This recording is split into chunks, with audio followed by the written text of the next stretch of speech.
Som.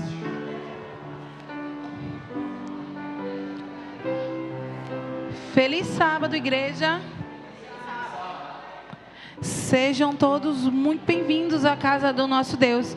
Eu espero que vocês estejam aqui com o intuito de louvar com a gente. Mas antes de a gente ter esse momento, eu convido vocês a inclinar a cabeça para a gente conversar um pouco com o nosso Deus. Oremos. Querido Deus que está nos céus, Senhor, obrigada por mais um sábado que o Senhor nos permitiu estar aqui na Tua Santa Casa. Senhor, vem ser com cada pessoa que está aqui presente, aquelas pessoas que estão por vir. E também venha fazer com que a gente sinta no nosso coração que estamos no Seu santo templo e que, porque estamos aqui, a gente também precisa ser pessoas reverentes. Vem ser com cada um de nós, vem ser com os jovens. E é o que te pedimos e já te agradecemos em nome de Jesus. Amém.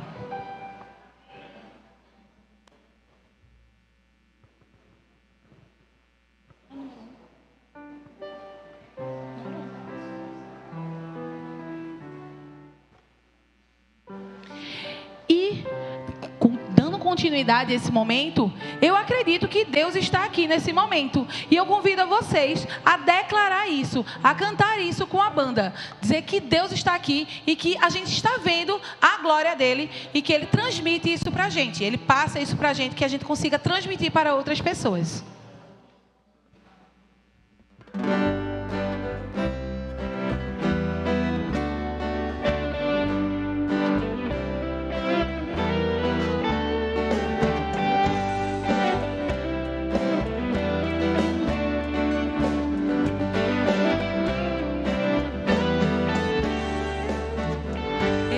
A glória do Senhor hoje aqui, a sua mão, seu poder sobre mim, os céus abertos, hoje eu vou contemplar o amor descer nesse lugar. Eu vejo a glória do Senhor hoje aqui, a sua mão, seu poder sobre mim, os céus abertos, hoje eu vou contemplar o amor descer nesse lugar. Eu quero ver agora o seu poder, a sua glória inundando meu ser. Vou levantar as mãos e vou receber, vou louvar o seu nome, porque sinto o Senhor me tocar. Eu quero ver agora o seu poder, a sua glória inundando meu ser. Vou levantar as mãos e vou receber, vou louvar o seu nome, porque sinto o Senhor me tocar.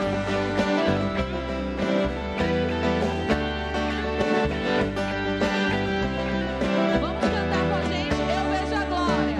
Eu vejo a glória do Senhor hoje aqui, a sua mão, seu poder sobre mim, os céus abertos, hoje eu vou contemplar o amor descer nesse lugar.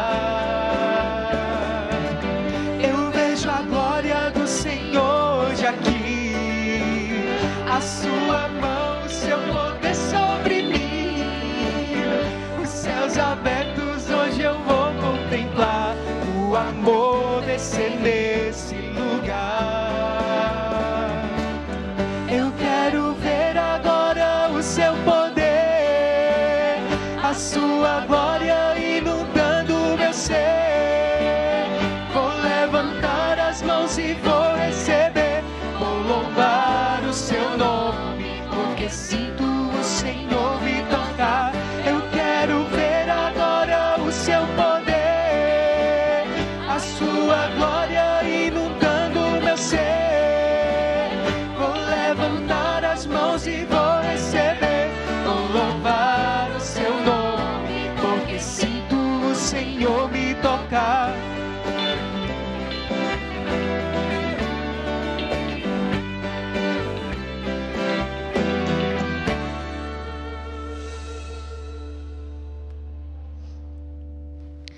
E dando continuidade a esse momento, vamos cantar uma música que ela fala um pouco do Santo Espírito, que a gente deseja que ele seja bem-vindo, não só aqui na igreja, mas em todo lugar que a gente vá, que ele seja bem-vindo na nossa vida.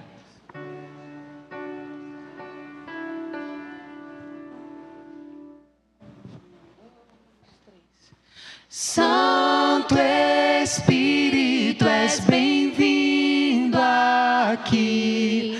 Vem inundar, encher esse lugar. É o desejo do meu coração. Sermos inundados por tua glória, Senhor.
Sermos inundados por tua glória, Senhor.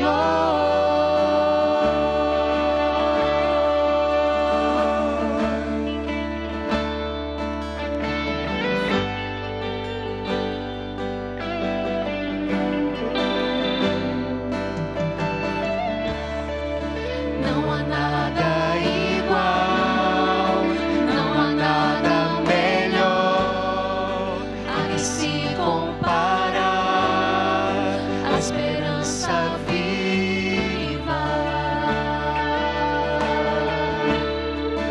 tua presença.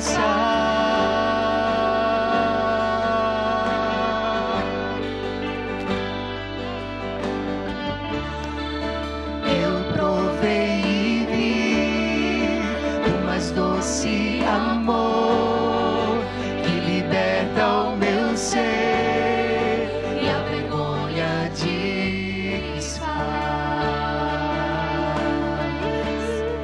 A tua presença.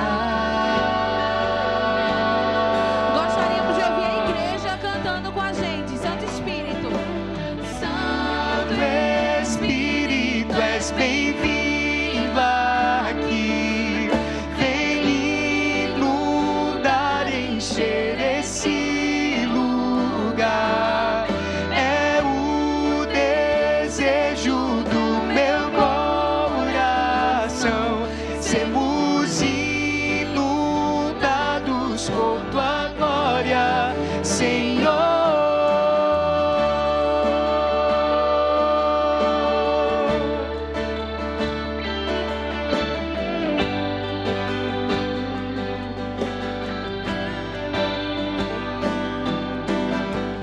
Vamos provar o quão real é tua presença.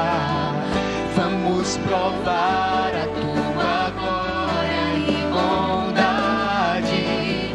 Vamos provar quão real é tua presença. Vamos provar da tua glória e bondade. Vamos provar o quão real é tua presença. Vamos provar a tua glória e bondade.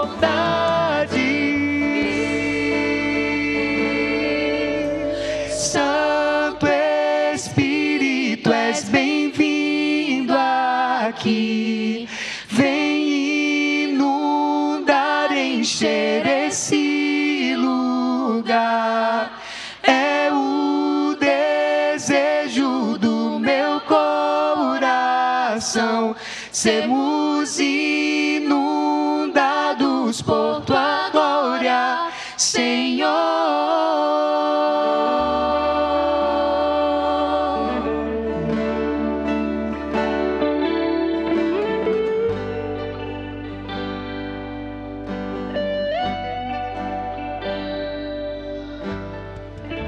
E não faz sentido a gente sentir a presença do Espírito Santo, nós convidarmos Ele todos os dias para a nossa vida se nós não tivermos um propósito maior. E é sobre esse propósito que eu quero te convidar a se colocar de pé e a cantar, que breve eu e você estaremos em um novo lar. E ainda assim, nós estaremos cantando a Deus, nós estaremos adorando a Ele. Declare com todas as suas forças que você não vai parar de dar o seu louvor a Deus.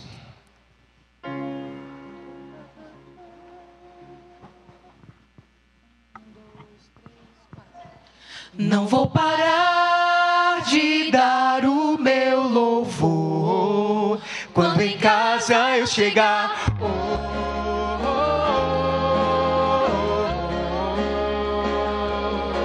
Eu já entendi que aqui não é o meu lugar. Eu já decidi e lá no céu eu quero estar. Aceitei a graça de Deus, presente ofertado a mim na cruz. Eu aguardo a nova terra, já estou pronto pra subir. Quero beijar Jesus, quero tocar suas mãos. Me prostrarei ali bem aos seus pés. Quero abraçar aqueles a quem perdi. Não vou parar de dar o meu louvor quando em casa eu chegar.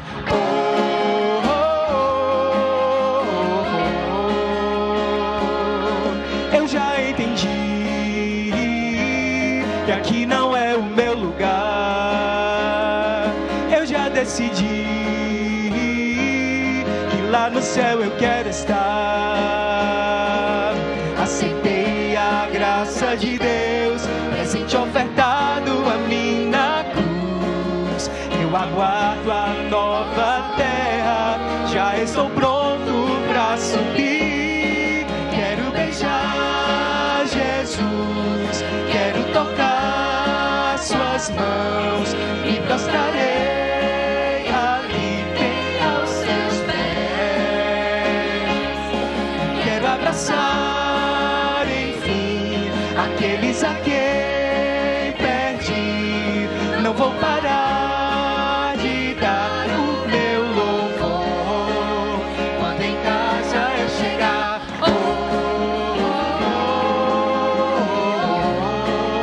Quando em casa eu chegar.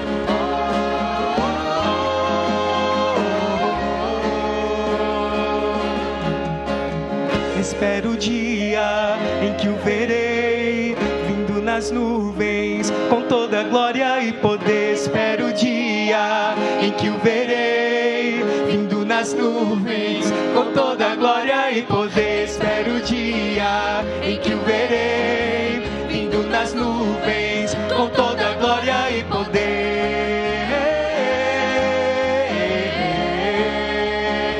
Com toda glória e poder.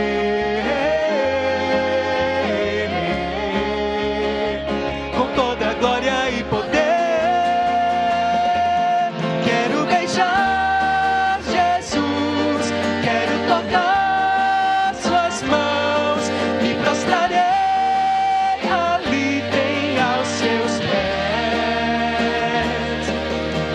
abraçar, enfim, aqueles a quem perdi.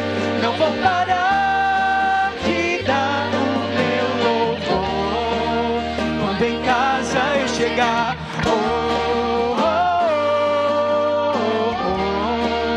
Quando em casa eu chegar.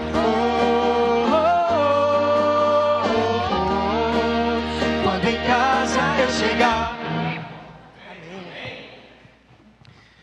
Eu queria convidar vocês agora a fazerem duplas para que a gente possa falar com o nosso Deus. Então, que você possa fazer uma breve oração com quem está aí perto de você e depois eu vou orar para que a gente possa falar com o nosso Pai.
Oremos.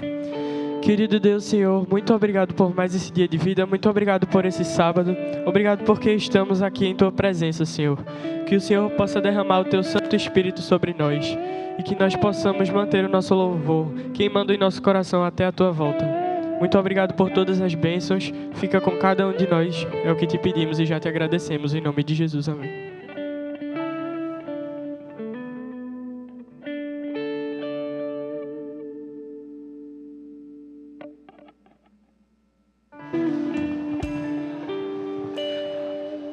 Um feliz sábado a todos. Esse vai ser o momento em que a gente vai fazer a recapitulação da nossa lição da Escola Sabatina. Hoje a gente vai fazer uma recapitulação da lição geral, utilizando a lição dos jovens. Eu falei com a diretora da Escola Sabatina, ela fez autorização, porque afinal de contas o tema da nossa lição é um tema que é extremamente pertinente para todos nós, como igreja, estudarmos, que é a lição sobre o sábado. Então, antes da gente começar, eu vou fazer uma oração para que a gente possa ser inspirado pelo Espírito Santo e compreendermos melhor essa mensagem. Vamos orar? Oremos. Maravilhoso Deus, estamos aqui, Senhor, na Tua presença. Te agradecemos porque Tu és bom e porque o Senhor tem nos conduzido até aqui.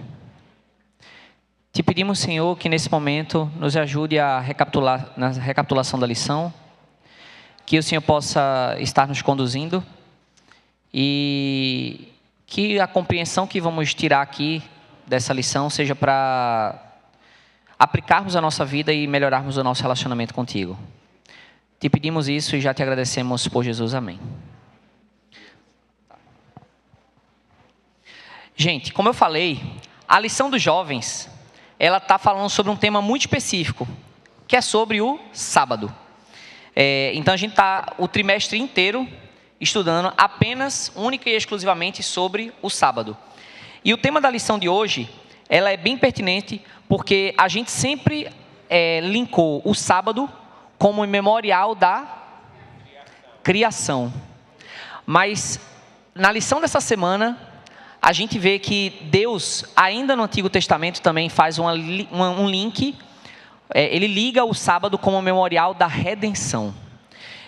Eu passei um link para o pessoal da multimídia, e eu vou pedir para transmitirem a imagem que a gente tem na nossa lição. A imagem, a nossa lição, ela sempre faz o sábado, ela começa o sábado com uma reflexão. E ela bota para a gente uma imagem, para a gente ligar a imagem com o texto bíblico. Maísa, vai dar para transmitir a imagem do link que eu passei? Enquanto isso, eu vou abrindo no texto bíblico que está lá em Deuteronômio, no capítulo 5. Então, abra aí a sua Bíblia em Deuteronômio, no capítulo 5.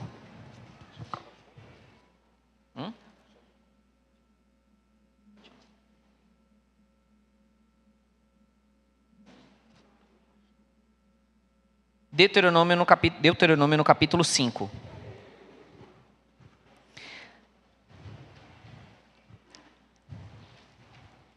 Deuteronômio no capítulo 5, a gente vai ler dos versos 12 ao 15. E eu achei muito interessante a leitura desse verso, porque a lição ela retratou um ponto desse verso que eu nunca tinha observado. Eu achava que esse capítulo de Deuteronômio ele só repetia o Êxodo 20, mas ele retrata e ele reforça uma parte específica aqui desse verso que bota o sábado não apenas como memorial da criação, que a gente vê lá em Êxodo 20, mas agora também como memorial da redenção. A partir do verso 12, na minha Bíblia diz assim: guardarás o dia de sábado a fim de santificá-lo, conforme o Senhor, o teu Deus, te ordenou. Trabalharás 6 dias, e neles farás todos os teus trabalhos. Mas o 7º dia é um sábado para o Senhor, o teu Deus. Nesse dia não farás trabalho algum, nem tu, nem teu filho, nem tua filha, nem teu servo, nem tua serva, nem teu boi, nem o teu jumento, ou qualquer dos teus animais, nem o estrangeiro que estiver em tua propriedade, para que o teu servo e a tua serva descansem como tu. Até aqui, está tudo normal. Até aqui não teve muita diferença entre o Êxodo e esse capítulo aqui de Deuteronômio. Mas aqui, a partir do verso 15, ele toca num tópico que faz toda a diferença. Lá no Êxodo, no verso 20, ele faz uma lembrança. Porque em 6 dias criou o Senhor os céus, a terra e o mar, e ao 7º descansou. Ele faz essa menção. Aqui, ele não faz a menção da criação. Qual é a menção que ele faz? Lembra-te que foste escravo no Egito, e que o Senhor, o teu Deus, te tirou de lá com a mão poderosa e com braço forte. Por isso, o Senhor, o teu Deus, ordenou que guardes o dia de sábado. Então aqui a gente ganha agora um segundo motivo para nos lembrarmos do sábado. O primeiro motivo está lá no Êxodo. Ele fala do processo da criação. Aqui agora ele lembra, você foi redimido, você foi salvo, você foi tirado do meio do povo egípcio. Então por isso você precisa guardar o sábado. Aqui ele deu agora um novo motivo, e ele dá uma nova visão para a gente do porquê do sábado. Maísa, vai dar para transmitir? Se não der, não tem problema não, eu passo, avanço aqui. Aguardar, né? Beleza. Enfim, então aqui ele dá um novo motivo. A lição, ela começa aqui nos perguntando o seguinte, ela dá um título para a gente que é Descansando na Salvação, é o título, né? Descansando na Salvação, e ela bota aqui uma imagem, que era a imagem que eu queria colocar justamente aqui, né? Que ela mostra que existem 3 passos para a nossa salvação. Primeiro, a gente passa por um processo chamado justificação. Depois a gente passa por um processo chamado santificação. E por último, um processo chamado glorificação. Justificação, santificação e glorificação. Antes da gente entrar no que o texto de Deuteronômio está trazendo para a gente, e a gente concluir o que é que essa imagem está querendo trazer para a gente com justificação, santificação e glorificação, eu quero jogar uma pergunta aqui para um dos Tiagos responderem, né? Trazendo aqui para a gente. O que é esse processo de justificação? O que é esse passo da justificação, da santificação e da glorificação? Vou deixar o pastor começar. O problema é teu agora, mas vai. Tu é o primeiro Tiago da fila aí, vai. Então, vamos lá. Explicando basicamente o processo o processo que a gente passa, na verdade são 3 etapas da nossa caminhada cristã. A justificação, quando o Espírito Santo faz o trabalho dele para a gente reconhecer os nossos pecados, os nossos erros, e aí a gente vai a Deus e vai pedir perdão, etc. Aí, através do sacrifício de Cristo feito lá atrás, a gente é justificado por meio dele. E aí a gente passa, levando para a lição anterior de Tiago, a gente passa a ter justiça. A segunda etapa é a santificação. A gente já foi perdoado e agora a gente vai começar um processo de santificação. Um processo que vai durar a nossa vida inteira. até Cristo voltar, né? Eu espero que todo mundo aqui esteja vivo quando Cristo voltar. E esse processo é cheio de altos e baixos. Nossa santificação, felizmente, não é uma linha contínua. A gente tem momentos que a gente está mais próximo, tem momentos que a gente está mais distante, e isso é normal porque somos seres humanos. Mas o importante, que a lição também vai abordar mais para frente, é manter a constância, não desistir. E por último, quando Cristo voltar, a gente vai ter a nossa glorificação. Através do processo de santificação, vivendo o céu aqui na terra, ou se esforçando para isso, a gente vai ser glorificado, a gente vai ser renovado, a gente vai receber um novo corpo, um novo nome simbolicamente, a gente vai viver num mundo novo, que Cristo vai restaurar a versão do Éden, como se nenhum problema existisse, nem pecado. Tem uma regrinha, né, que é bem didática.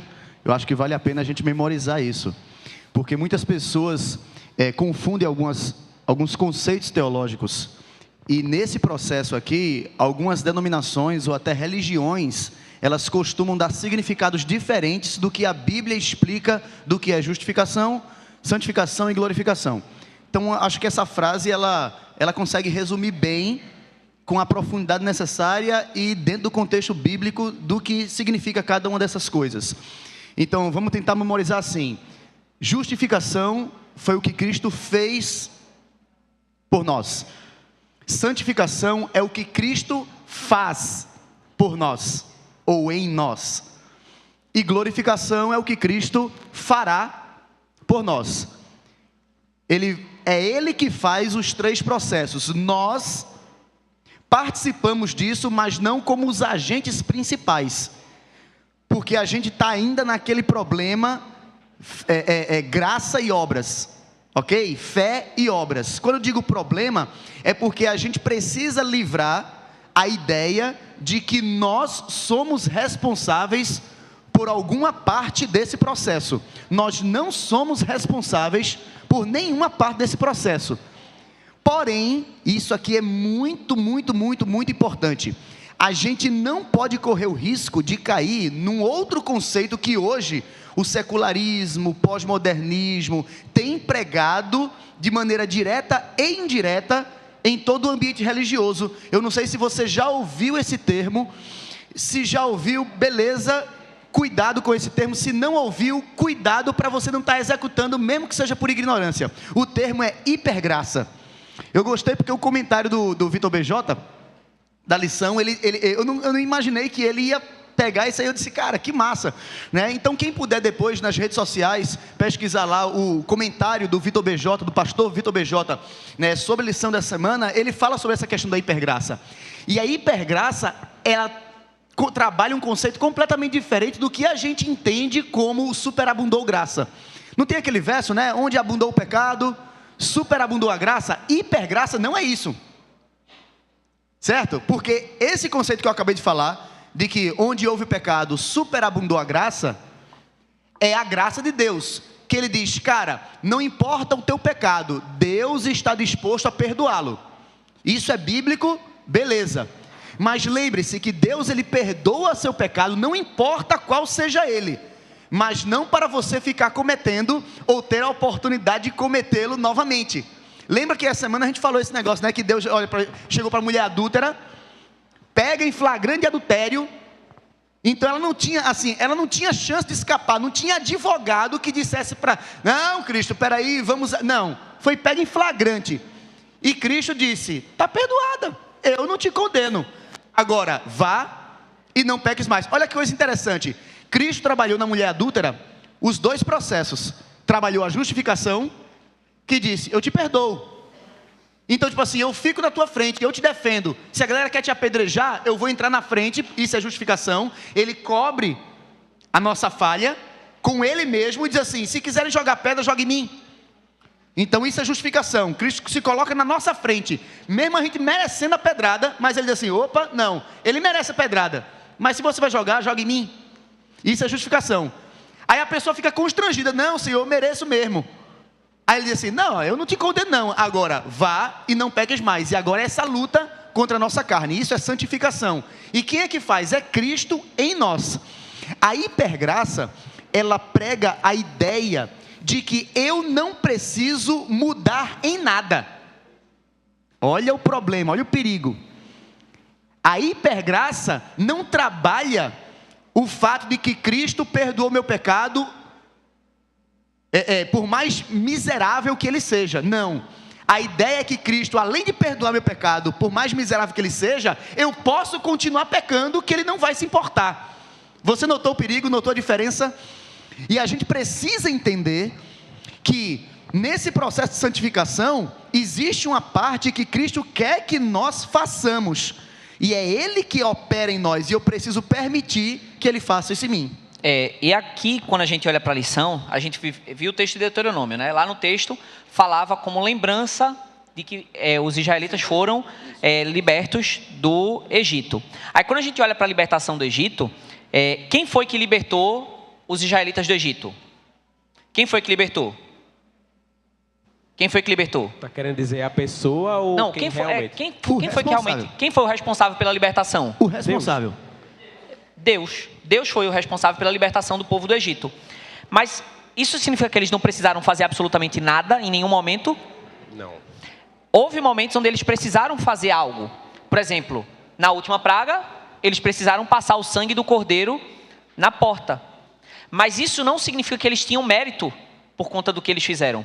E aí eu me lembrei de algumas situações onde a gente pode tentar, no nosso dia a dia, lembrar disso aqui. Por exemplo, digamos que alguém caiu num buraco e alguém foi lá resgatar, ajudar. A pessoa jogou a corda.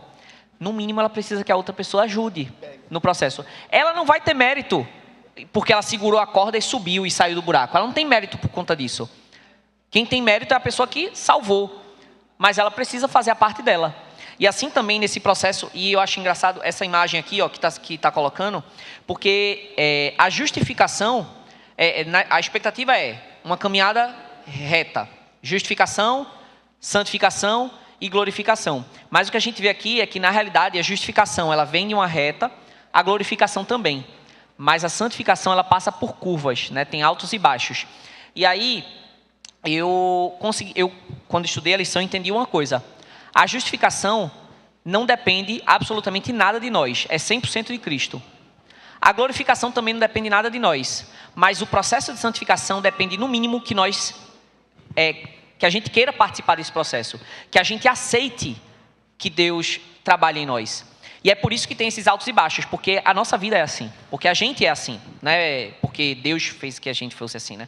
Mas é porque nós somos assim, a gente vive de altos e baixos. Às vezes a gente está mais próximo, às vezes a gente se afasta, às vezes a gente está obediente, às vezes a gente está desobediente. E é por isso que esse processo de santificação tem esses altos e baixos, não é? A gente não consegue fazer ele de forma uniforme, por conta da gente mesmo, não é por conta de Deus. A parte de Deus, na parte que Deus depende apenas unicamente de Cristo, está ali, ó, a justificação, a glorificação, está tudo certinho. Agora, na parte que a gente precisa estar participando, é a parte onde tem altos e baixos, né? E é justamente isso que a lição trouxe na segunda-feira, quando ela traz que o sábado ela é um lembrete tanto da criação, como também um lembrete da redenção. E que o sábado ele nos ajuda a entender um paradoxo, que aí é onde a gente entra no assunto da terça-feira. Um paradoxo que ele está lá no livro de Filipenses. E ele foi importante para a gente entender, porque no livro de Filipenses, no capítulo 2, versos 12 e 13, ele tem aqui duas mensagens que elas parecem antagônicas e normalmente elas são trabalhadas separadamente. Porque quando a gente trabalha elas juntas, às vezes parece que dá um bug no cérebro, que a gente não consegue compreender elas. Tiago, tu abriu aí em Filipenses? Pronto. Lê aí o verso 12 de Filipenses, o 12 só. Portanto, meus queridos amigos, vocês que me obedeceram sempre quando eu estava aí, devem me obedecer muito mais agora que estou ausente. Continuem trabalhando com respeito e temor a Deus para completar a salvação de vocês. Aqui ele falou ligado à obra, que a gente tem uma parte nisso. Para completar a obra, para vocês fazerem algo. Aí parece que está tudo dependendo, mas chama a responsabilidade, um pouco da responsabilidade para a gente. Aí vem o capítulo 13, o que é que diz o verso 13? O que é que diz o verso 13? Pois Deus está sempre agindo em vocês para que obedeçam à vontade dele. tanto no pensamento como nas ações. Então, Deus em algumas versões, talvez assim, Deus é quem efetua em nós tanto querer como realizar. Aí, na maioria das pregações, isso aqui parece um paradoxo, porque, peraí, e aí? Depende da gente ou depende só de Deus? A gente tem uma parte nisso ou é só Deus que tem uma parte nisso? E aí parece que existe aqui uma relação de conflito, onde uma parte diz que a gente, mas uma parte diz que a gente é quem deve fazer alguma parte, né? A gente tem uma parte nisso, e na outra parte diz que a gente que Deus é quem atua, tanto querer como realizar. Pastor, aqui existe contradição nesse trecho? Tem uma contradição no que aqui está sendo dito? Ou não? Isso aqui é somente trechos que se complementam. Se complementam. Lembrando, se é um paradoxo, a solução não está em resolvê-lo, e sim compreendê-lo. É interessante. Eu estava pensando aqui agora, que objeto nesse mundo a gente conseguiria ter para fazer uma metáfora, fazer um paralelo e a gente compreender melhor o que é que Deus está querendo dizer com esse texto aqui. Eu fico imaginando uma empresa, ok? A empresa te dá a oportunidade de trabalho. Ela te dá o emprego. É vontade da empresa fazer. Você não é um funcionário completo, você está cheio de falha, mas a empresa ainda assim diz, o dono da empresa diz, eu quero você. É você, mas eu não estou completamente habilitado. É o dono da empresa, não, sem bronca não, eu quero contratar você. Justificação. Você não tem todos os requisitos, mas ainda assim o dono se compadeceu de você e disse assim, eu quero contratar você. Eu quero que você faça parte da minha empresa. Eu vou assinar sua carteira, está aqui, está assinado. E você, poxa, que maravilha, recebi essa graça. Fui contratado sem merecer ser contratado. Aí eu vou fazer parte da empresa. Aí o dono da empresa diz assim, beleza, ao você ser contratado, eu preciso que você identifique na sua vida que você pertence à minha empresa. Então eu quero que você use a farda da empresa. Tá certo? Para mostrar para todo mundo que você foi contratado por essa empresa. Aí o cara diz assim, mas senhor, eu nem tenho dinheiro para comprar a farda da empresa, nem sei onde comprar a farda da empresa, nem tenho a farda da empresa. Aí o senhor diz, não se preocupa não, o dono da empresa diz, se preocupa não. Eu tenho a farda, eu vou te dar a farda. Você não precisa nem ir lá na fábrica da farda, eu vou pegar a farda e vou colocar na sua mão. Eu vou pagar o preço da farda que você tem que usar. Agora, eu não posso estar dentro da sua casa, entende? Eu não posso tirar você da sua cama e vestir a farda por você, porque essa é uma decisão sua. Querer usar a farda que eu já paguei, que eu já te dei. Então a santificação é esse processo. O grande paradoxo é esse: Deus executa em mim tanto querer quanto efetuar, porque Ele está me mostrando que, cara, eu não tenho motivos para não usar. Se eu faço parte dessa empresa, se eu não precisei nem pagar a farda da empresa, se o dono da empresa me deu a farda para eu usar, por que não usar? Agora, colocar no meu próprio corpo e sair na rua com orgulho e dizer assim, ó, eu trabalho nessa empresa aqui, ó, aqui a identificação que eu trabalho nessa empresa é que eu estou com a farda dela, é que eu ganhei a farda do dono e estou usando a farda. Olha aqui, eu estou usando a farda. Esse trabalho, não é que eu estou indo contra. Uma vez que eu coloco a farda, o mérito todo é meu. Não, não é seu. Porque quem foi que te deu a farda? Foi o dono da empresa. Quem pagou pela farda? O dono da empresa. Mas a escolha de usar a farda é do funcionário. Entendeu? E o salário do mês, vamos colocar assim, o salário no final do mês, por ele completar o ciclo todinho, é a glorificação. Veja que metáfora maluca, mas que nos faz entender um pouco essa relação, esse paradoxo. Entender o paradoxo da fé e das obras. É a gente entender que nesse processo tudo, quando Deus diz assim, cara, olha só, Filipenses 12, né? Amados meus, como sempre obedecestes, não só na minha presença, muito mais agora na minha ausência. Porque a fé e o verdadeiro cristianismo, ele se estabelece quando ninguém está olhando. É muito fácil a gente ser crente na igreja. Difícil é eu ser crente quando eu estou no meio que ninguém é da igreja e ninguém vai me julgar se eu fizer algo errado. Ninguém vai me julgar. Pelo contrário, me incentivam a eu fazer o que é errado. É ali onde você estabelece o verdadeiro cristianismo. Aqui, quando todo mundo está concordando e incentivando você a fazer o que é certo, é muito fácil.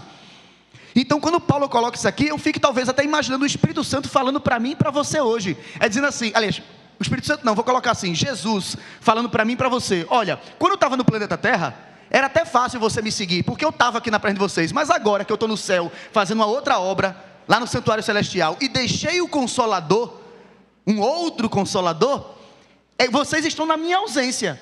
Então, se vocês me obedeceram naquela época, agora muito mais na minha ausência. E esse é que é o processo de santificação, porque a santificação, ela precisa que eu queira fazer, porque Cristo já fez um processo que ninguém mais podia fazer, mas agora depende que eu queira usar essa farda. E o sábado, é por isso que a Bíblia, quando coloca a questão do sábado como sinal, como selo, o que é sinal, o que é selo? É o distintivo que eu coloco aqui, ó. É o lenço do desbravador. Eu tenho vergonha de usar, mas é o identificador. Você está entendendo? A farda é feia, mas é o identificador. É aquilo que no final das contas as pessoas de longe vão olhar e vão dizer: esse é santo. Não é santo porque é melhor do que os outros, mas é porque está mostrando para todo mundo que é diferente, que não segue a métrica de todo mundo, da normalidade. E qual o pedido de Deus sobre santidade, sobre santificação? Sejam santos. Qual é o motivo? Porque eu sou santo. Olha só, seja diferente. Por quê? Porque eu sou diferente. Eu não sou igual a esse mundo. Se você quer ser igual ao mundo, tudo bem, seja igual ao mundo, mas não diga que é santo. Porque ser santo é ser diferente, é ser separado, é ser diferente do mundo de pecado. Você vive no meio do pecado, mas não precisa permitir ser contaminado por ele, nem identificar que pertence a esse mundo de pecado. Identifique pertencer ao meu mundo, o mundo da santidade, o mundo da salvação. Perfeito. Rebeca tem um comentário ali, né? Na questão de hipergraça e mérito, tem o verso que fala, deixa bem claro e não deixa dúvida quanto ao assunto que estamos abordando aí, que ele diz: pela graça sois salvos mediante a fé. Ora, isso não vem de quem? De vós. É dom de Deus. De Deus. Então, Fechou. A gente precisa entender, como Jesus Cristo fala, quando estão abordando ele alguns assuntos, já eles dizem assim: vocês erram em não conhecer o quê? As Escrituras. Não é isso? Então, muitas vezes, a gente está entrando em assunto e fica protelando sobre ele, porque a gente não conhece sobre as Escrituras. Então, a gente precisa voltar às Escrituras, porque são elas que testificam de Cristo. E se a gente quer dar testemunho de Cristo e não ser falsa testemunha, a gente precisa examinar as Escrituras. Certo? E só para complementar tudo, né? O que a gente passa pelo processo, o que facilita o nosso processo, é o reconhecimento. A gente parar para pensar que Deus é que faz a obra na gente. Foi falado isso aqui, mas se a gente não parar para pensar, a gente não reconhecer que é Cristo que faz a obra, que Cristo nos ajuda no processo de santificação, que Cristo vai fazer a nossa glorificação, que Cristo já fez a nossa redenção, de nada vai adiantar, as coisas vão ficar pesadas, vai ficar maçante, e a gente talvez não vai conseguir. Eu pensei em outro exemplo para essa questão. Eu imagino a nossa jornada da santificação como um leito de um rio, e o nosso esforço é boiar, e Cristo vai nos guiar. Às vezes a gente vai passar por zona de cordilheira, que é turbulento, agitado, às vezes a gente vai afundar, mas Deus... Ele, sei lá, quando a gente afundar, ele vai lançar um galho lá no fundo e a gente vai pegar impulso e voltar para a superfície. Então, eu imagino assim. Tem um certo paradoxo aqui também quando a gente lembra do sábado. Quando a gente traz o assunto do sábado. Por quê? Lá no começo, no Gênesis, é dito que Deus abençoou e santificou o sábado. Deus já santificou. O sábado é santo. Ou seja, ele é separado. Então, por que no Êxodo ele diz: lembra-te do sábado para o santificar? Então, eu posso tornar o sábado santo? Eu posso tornar o sábado santo? É só a gente lembrar o que significa santificar. Quando eu santifico, eu separo. Quando eu separo o sábado, não significa que eu estou tornando o sábado santo. Ele já é. Ele já é santo. Isso, o sábado, a lição até diz aqui, ó, o sábado é santo sem nenhum esforço da nossa parte, quer o observemos ou não. No entanto, não podemos experimentar as bênçãos que Deus colocou na experiência do sábado, ao menos que o entreguemos, que entremos nesse descanso sabático. Então a questão é, nós não tornamos o sábado santo. Quando nós o santificamos, na verdade, nós o separamos como um dia especial na nossa vida e nós colhemos a bênção que Deus já colocou para aqueles que decidem obedecê-lo. Gideão, desculpa lhe interromper, só para não é fazer uma correção, mas um ajuste de conceitos. Procure na Bíblia e você vai ver na Bíblia que nenhum homem na Bíblia inteira santifica algo. Todo o processo de santificação, quem executa é Deus que torna santo. O termo que a Bíblia utiliza do processo do homem, normalmente se utiliza o termo consagração.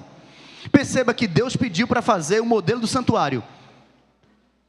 Deus, ele promoveu um modelo para o povo para fazer um santuário, e olha o nome santuário, tá certo? É um tabernáculo, é um objeto que é santo, então por natureza é santo. Sim. Mas no final do processo, Deus pede para que Moisés vá lá com Arão e a galera todinha para consagrar. Então é interessante porque dentro do processo da santificação, Deus santifica e eu é que tenho a responsabilidade de confirmar para a minha vida. Perfeito. Veja, não é confirmar que aquilo é dizer assim, Senhor, faça aí que depois eu vou fazer a correção aí para ver se o Senhor está certo mesmo. Não é isso. É eu dizer para todo mundo que eu concordo com o Senhor. Não é eu aprovar o que o Senhor fez, é eu concordo contigo e vou seguir. Isso é que é consagração. Então eu olho aquilo que Deus criou e digo, rapaz, é verdade, Senhor, eu quero seguir e vou provar isso. Por isso eu entro no processo de consagração. Vamos consagrar esse templo aqui. E ao consagrar esse templo, eu estar reconhecendo que o templo é um desejo de Deus para que o seu povo se reúna em adoração. Eu vou consagrar este veículo porque eu reconheço que ele foi uma dádiva de Deus e agora estou reconhecendo que Deus quer que eu utilize esse dom aqui, essa dádiva, para o serviço dele. Eu vou consagrar o meu corpo, que é templo do Espírito Santo. Então eu vou ter uma alimentação mais saudável, vou ter uma vida mais saudável, porque eu estou reconhecendo que Deus separou esse corpo para identificar o seu processo de santificação, e assim sucessivamente. Então esses dois conceitos, eles parecem ser a mesma coisa, mas eles têm personagens diferentes. A santificação não sou eu que executo. Agora, como eu reconheço a santificação? Com o processo de consagração, de eu me predispor a estar nesse meio santificado. Perfeito, tem um comentário ali. Vai ser o último comentário para a gente partir para a finalização, que a gente já está com uma hora fez para finalizar. Comentário muito bem apropriado com relação a esse assunto da empresa, e eu queria também só citar a questão do médico. Quando você vai ao médico, ele vai diagnosticar a tua situação e depois vai te passar o medicamento que vai estar à sua disposição. O efeito só vai chegar ao resultado se você tomar. Santificação. Perfeito. E para a gente caminhar aqui para a finalização, tem uma pergunta que ficou na segunda-feira que eu achei interessante, né? A pergunta foi a seguinte: quais paralelos você encontra na obra da criação e da redenção? Quais os paralelos na obra da criação e da redenção? Lembrando que a gente está numa lição que ela está abordando sempre o sábado, né? E o sábado ele botou aqui como um lembrete da criação e da redenção. E o maior paralelo que eu encontrei nessa obra de criação e redenção foi que ambas foram feitas através da mesma pessoa, de Cristo. Através de Cristo foi feita a criação e através de Cristo foi nos dada a redenção. Tanto lá para o povo de Israel no Egito, como a salvação do pecado, a redenção do pecado de fato. Então, assim, todo o processo, a gente precisa lembrar disso para a gente saber de quem é que a gente depende. Que não é guardar o sábado que eu vou estar me justificando. Mas que todo esse processo, e não apenas esse, mas todos os outros que a gente for olhar na Bíblia, eles vão apontar para a mesma pessoa, para Cristo. Sempre vai depender de Cristo. E que isso também reflete na minha vida. Isso vai refletir em como eu devo viver, como eu devo agir, reagir, compreender as coisas que acontecem comigo. Porque tanto o meu processo de criação, meu processo de redenção, eles dependem de Cristo. Mano do céu, cara, explodiu na minha cabeça aqui. Ó que coisa massa. A semana da criação é o microexemplo de toda a história da redenção. Como era o planeta Terra? E a Terra era sem forma e vazia. Existiu a justificação. Por que justificação? Porque aquele bolo cósmico sem forma e vazio, Cristo chega e age diretamente para fazer daquilo ali que não serve de nada alguma coisa. Justificação. A semana da criação é o processo de santificação.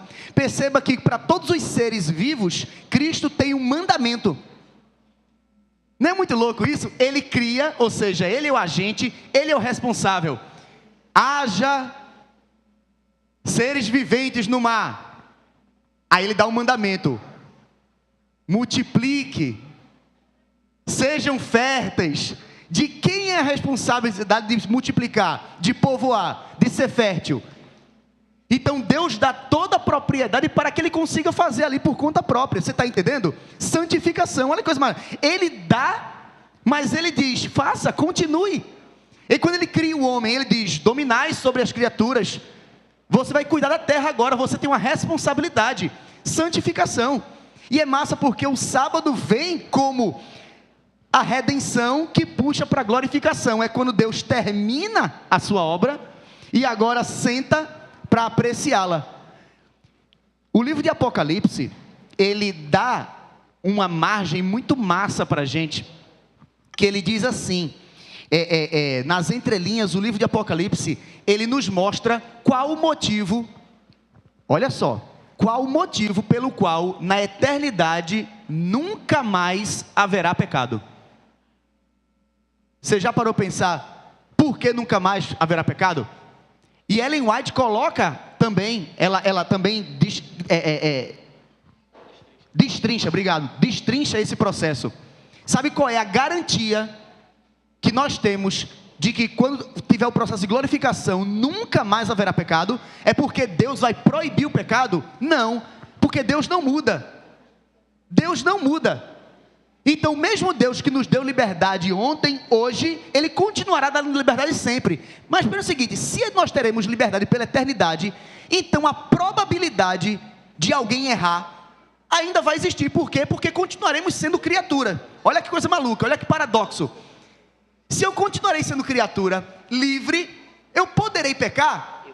Poderei, mas Deus garante que a gente não vai mais pecar. E qual é a garantia disso? A memória. Deus vai permitir que todos nós que vivemos nesse mundo de pecado, continuemos com a memória desse mundo. Só que agora não mais com tendência para o pecado. Isso é a verdadeira redenção, a verdadeira glorificação. É a gente, olha só, o que foi o sábado? Deus terminou a sua obra e agora estava descansando, apreciando tudo que Ele tinha criado. Na glorificação, nós estaremos na eternidade lembrando desses tempos. E eu aposto que nenhum de nós vai querer voltar a esse mundo de dor. Então, caso venha surgir no coração de algum ser, na eternidade, a probabilidade de, não, eu acho que, vai vir diretamente o pensamento de que nós não queremos mais aquilo. É como alguém que levou já um choque na vida e pensa, eu não vou fazer da mesma forma, eu não vou fazer a mesma, por quê? Porque eu já sofri, eu sei o que é levar choque,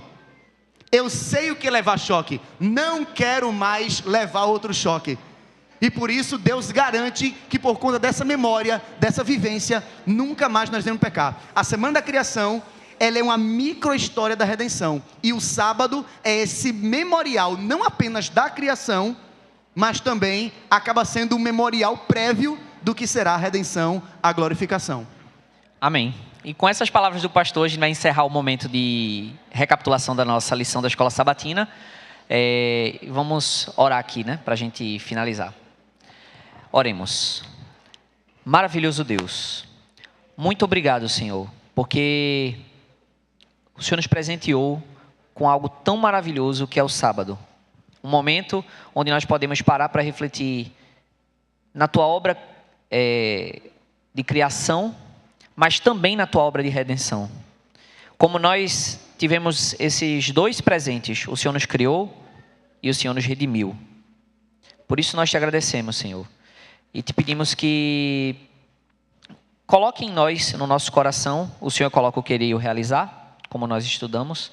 Coloque no nosso coração o desejo de fazer a tua vontade e guardá-lo, não por obrigação, mas por entender a importância dele na nossa vida.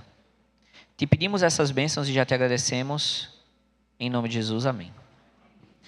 Pastor, o senhor nem sabe ainda, mas depois do estudo da lição, a gente tem um momento chamado Roda da Vida, que é onde a gente faz uma entrevista.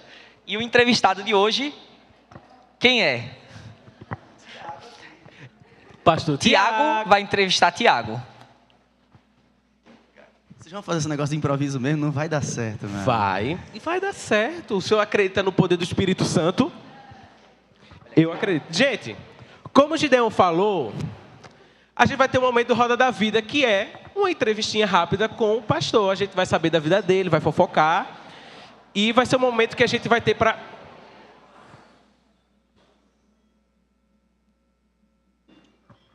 conhecer um pouco mais da vida dele e a visão que ele pode passar para a gente. A gente vai descobrir talvez uns podres hoje, não é, pastor Tiago? Será? Então é só o que tem, mano. Então vamos começar a nossa entrevista. Primeira pergunta é bem soft. Pastor, na verdade assim, o senhor pode ou não se complicar. Eu posso ter o direito de ficar calado? Não.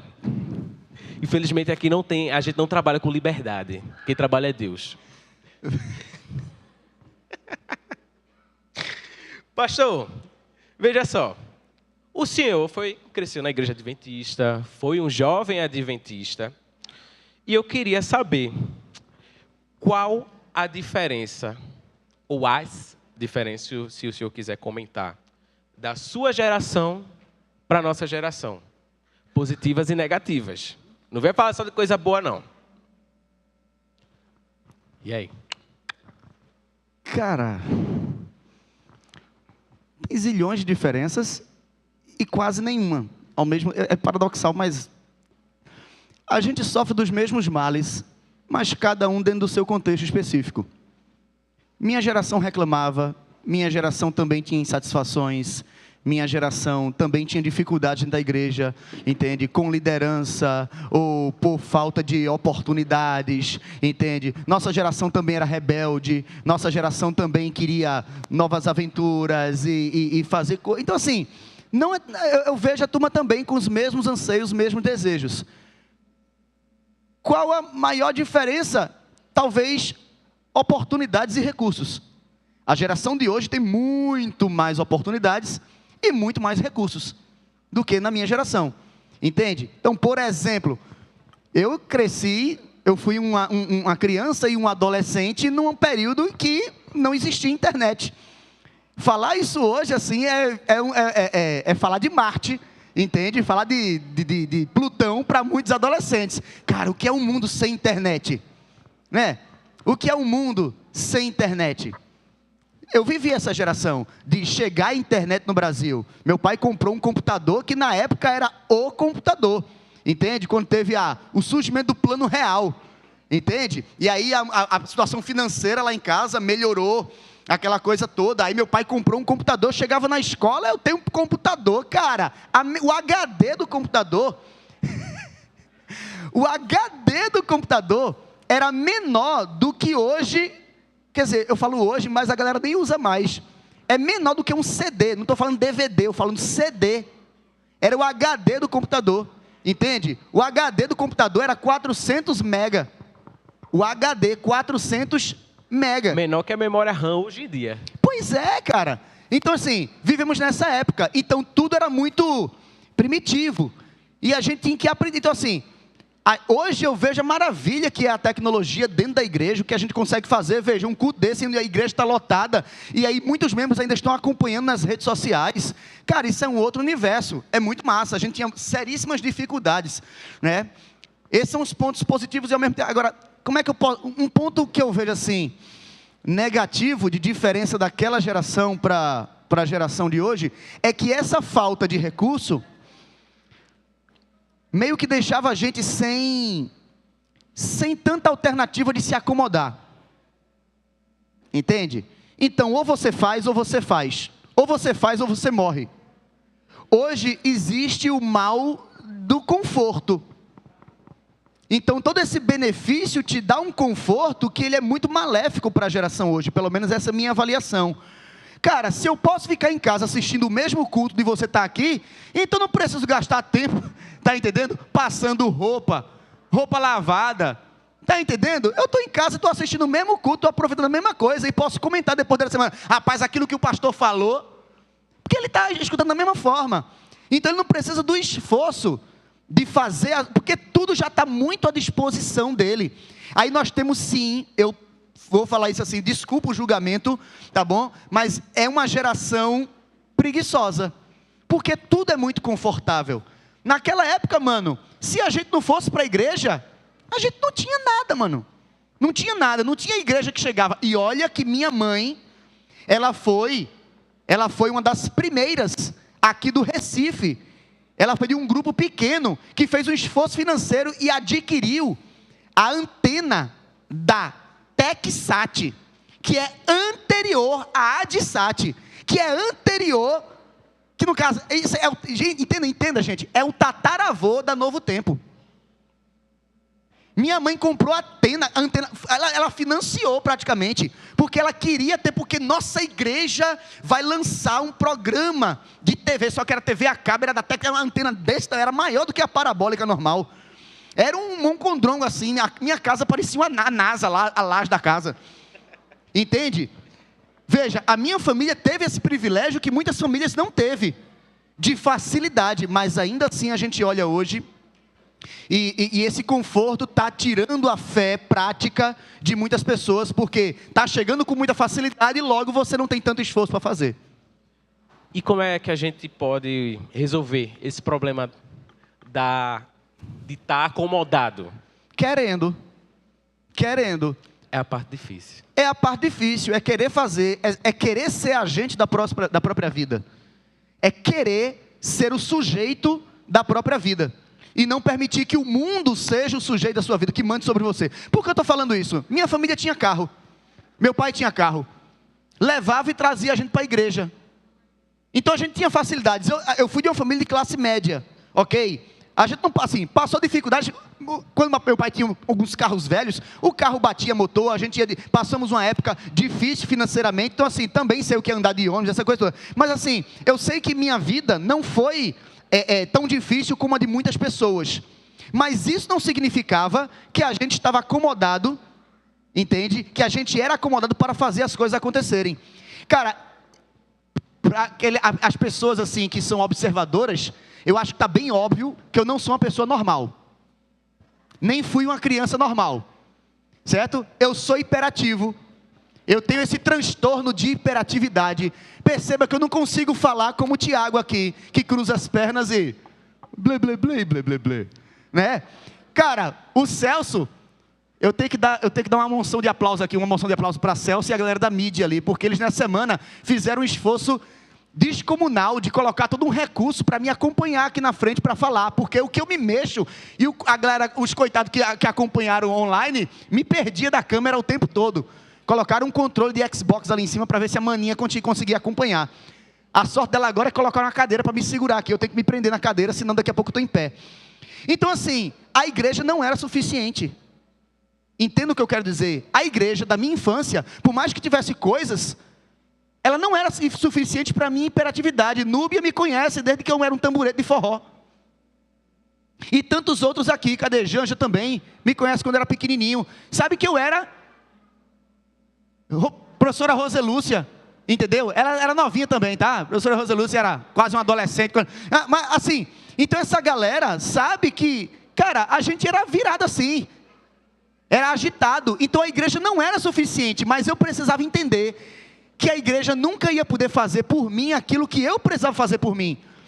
Então eu me metia para fazer as coisas. Era essa galera aqui, ó, meus pais e mães espirituais, que dizia, vai ter isso e você vai estar envolvido no conjunto. E eu estava envolvido porque eu queria estar movimentando. Eu não conseguia ficar sentado no banco da igreja. Qual era a solução para mim? Eu me envolvia para estar no som, na música, na filmagem, tocando. Quando não estava tocando, estava lá atrás contando oferta, entendeu? Ajudando diácono. Quando não estava distribuindo folheto, porque eu tinha que fazer alguma coisa. Então, basicamente, isso. Solução é, se envolva, mano. Nessa última pergunta, eu vou meter logo um combo para o senhor. Vê. Vai. O senhor trabalha com educação. O senhor trabalha no colégio. Tranquilo? O senhor vê muita gente, muito adolescente, muita criança. E eu sei que o senhor é observador e, com certeza, observa a vida dessas crianças, desses adolescentes. E eu queria perguntar para o senhor, são 3 perguntas em uma só. Quais os desafios que o senhor vê na igreja, os desafios que o jovem enfrenta e como a gente vai vencer esse desafio? Maria. Crianças e jovens, não estou livrando a culpa e a responsabilidade de vocês, mas a boa parte da culpa de vocês são os pais de vocês. Então quer dizer que a geração anterior influencia na nossa? Completamente. Olha na Bíblia, Juízes, vai lá no livro de Juízes, está lá, está lá. A Bíblia é clara quando diz assim, a geração de Josué morreu. E a Bíblia diz no versículo seguinte, e surgiu uma nova geração que não conhecia o Senhor. Hã? Como se a educação passava de pai para filho? Como é que surge uma geração inteira que não conhecia o Senhor? Falha da geração anterior.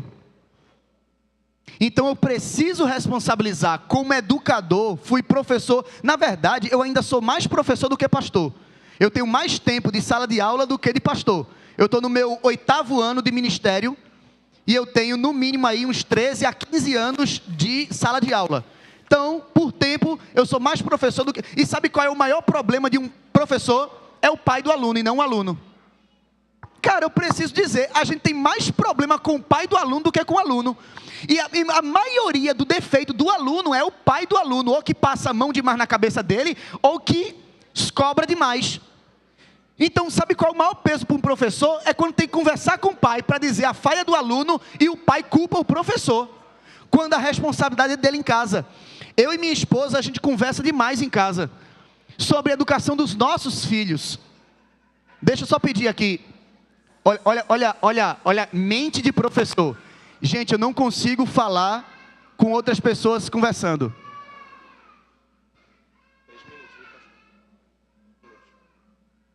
Eu não consigo conversar com outra pessoa, conversando, mal de professor. E eu fico pensando que talvez também seja o mal de Deus, porque Ele também está tentando falar e você está conversando outras coisas, Ele quer tocar o teu coração. Não fica só culpando a geração seguinte, porque a responsabilidade da geração seguinte é sua. Eu agradeço a Deus pela minha geração anterior, porque por mais raiva que eu tivesse dela, os velhos foram eles que me educaram, foram eles que me fizeram. Se eu sou pastor hoje, eu agradeço a toda uma geração anterior que contribuiu para que eu estivesse aqui na frente hoje. Lá em casa, somos educadores, minha esposa também é professora, e a gente se preocupa com a educação que a gente está dando para os nossos filhos. Quando a gente é conivente demais, quando a gente cobra demais. Mas ontem, a gente estava brigando com os nossos meninos. Porque tem menino nosso que eu não quero ir para a salinha. Vai para a salinha sim. Ah, não quero. É muito confortável colocar ele aqui do lado, mas é uma mensagem que não atinge eles. A mensagem que atinge eles é na didática deles. E eu tenho que influenciar. Agora, cadê você? O problema é que com tanto recurso, a gente só passa a mão na cabeça. Ah, não quero ir para a igreja hoje. Não, tudo bem, eu não quero ter trabalho. A gente está na geração miojo também. Eu também estou sendo geração miojo, que eu estou dando qualquer coisa para nossas crianças, daqui a pouco a gente está se perguntando, o que é que aconteceu de errado? Tudo, porque você não tomou as rédeas da sua vida. Então assim, nesse como que você falou, estou tentando fazer aqui a essência, sabe? A essência. Igreja, não permita que a geração seguinte se perca. Faça de tudo Agora, a geração atual não se esconda atrás das falhas da geração anterior. Porque essas falhas é para você também cobrir. Porque nós, da geração anterior, nunca poderemos fazer aquilo que só você vai poder fazer. Então, jovem, não se esconda atrás porque algum velho, algum tiozão da suquita não conseguiu fazer por você aquilo que você gostaria. Seja agente da sua própria vida. Ah, o programa está morgado. É responsabilidade sua. Ah, eu sou músico e o inário adventista é antiquado. Se é músico, a responsabilidade é sua de adaptar. É sua. Não é do antigo, porque o antigo só vai poder fazer música do jeito antigo.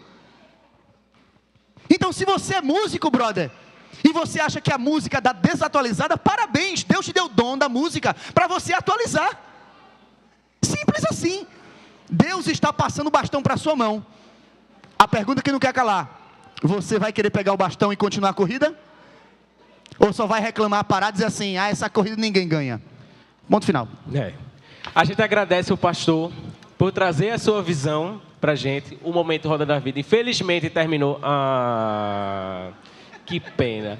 Mas no próximo Reviva vai ter mais momentos Roda da Vida. E a gente vai ficar com a programação que vai se seguir. Valeu.